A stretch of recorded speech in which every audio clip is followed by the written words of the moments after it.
Voilà, nous sommes vendredi 12. J'avais commencé le cadre du pare-brise. J'ai bien avancé là-dessus, gros boulot au niveau de la fabrication. J'avais vraiment peur que à la soudure ça parte un peu en live.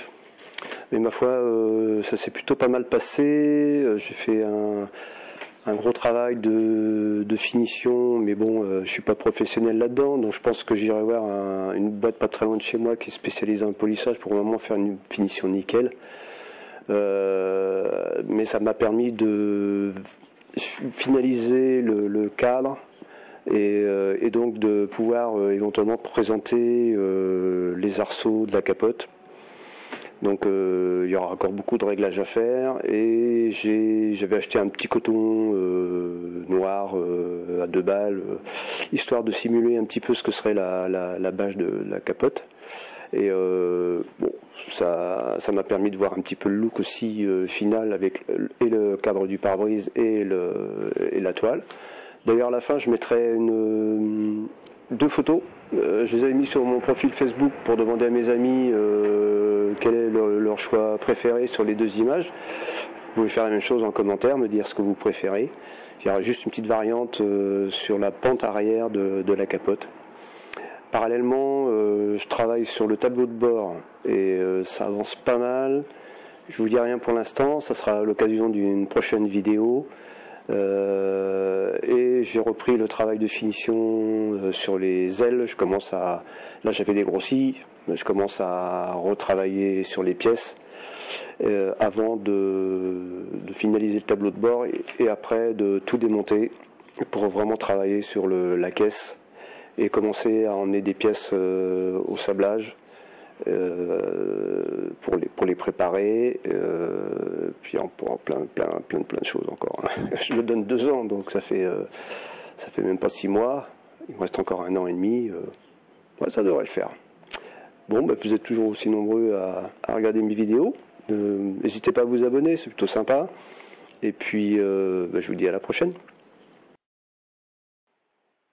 Présentation du projet donc sur une base de traction 11 en haut pour en faire un coupé cabriolet en bas, en s'inspirant d'une Alfa Romeo style un peu néoclassique années 30 que j'aime beaucoup.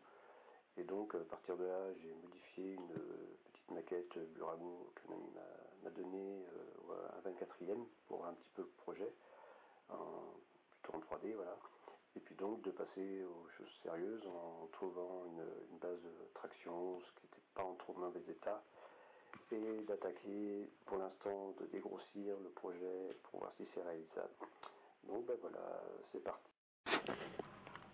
Donc voilà, j'ai taillé la partie basse du profil de cadre du pare-brise et j'ai cintré là où sera appuyé le joint en laissant donc des petites surlongueurs pour pouvoir mettre une règle comme ça et d'être sûr de monter le joint de façon le plus plat possible.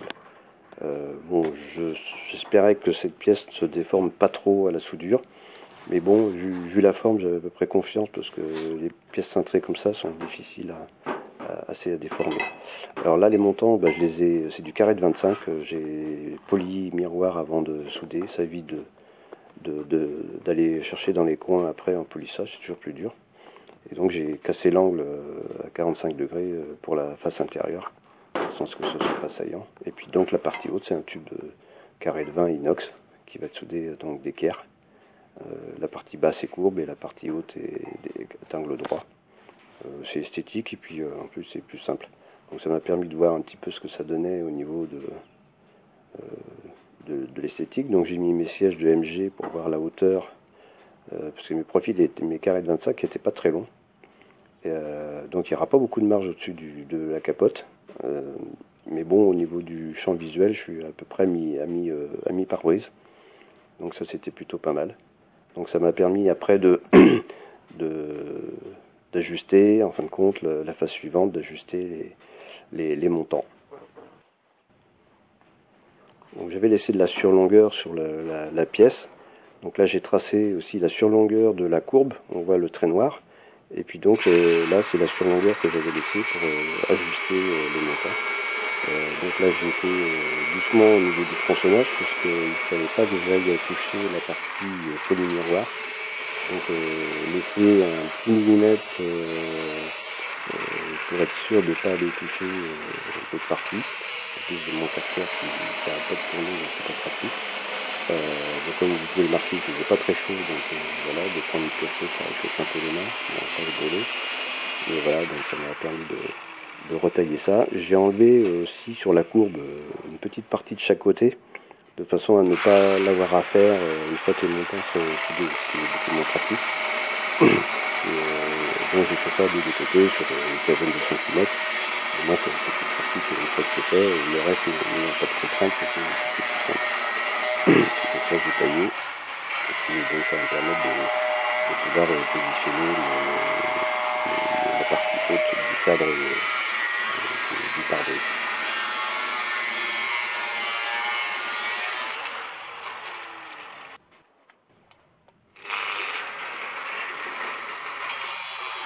Et voilà, ça enlève ce petit morceau, ça de chaque côté comme ça, et ça permet aussi après de commencer à préparer, à positionner le pare-brise. Donc là, il fallait que je fasse un bâti de façon à ce que l'inclinaison de la partie haute du cadre corresponde à la pente du profil que j'avais mis. Donc ça, c'était vraiment la partie ajustée assez précise.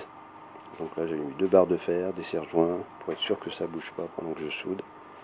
Et puis, du coup, ça m'a permis de pouvoir commencer à faire un pointage déjà, au premier temps, vérifier que l'alignement soit bon, et puis de finir vraiment de souder sur la partie qui était déjà polymiroir, mais bon, je reprendrai après, ça c'est pas un problème. Et du coup, bah, c'était plutôt pas mal passé parce que je n'ai pas eu de déformation et toutes les vis qui sont sur la partie basse, j'ai pu les remettre sans trop de soucis, sans souci même d'ailleurs, à leur place initiale. Donc ça veut dire que le profil est quand même très rigide.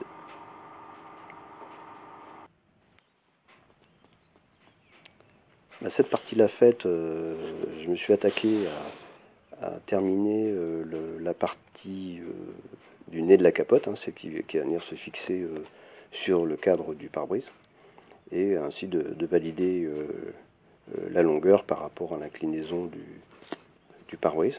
Donc ça c'est plutôt pas trop mal présenté. J'ai eu 2 petits soucis au repliage, parce que d'un côté j'étais un petit peu trop long, et de l'autre côté j'ai soudé un tube en trottoise qui était 1 cm trop long aussi.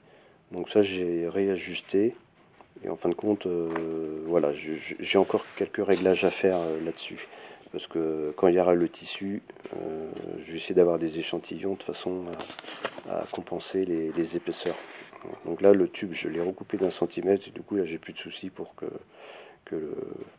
la structure des arceaux rentre correctement. Donc ça correspond bien à ce que je cherchais, parce que ça ne dépasse pas en fin de compte de la traverse qui est derrière le siège, et ni de la tôlerie arrière qui est au-dessus du coffre. Donc ça sera après à confirmer avec la toile.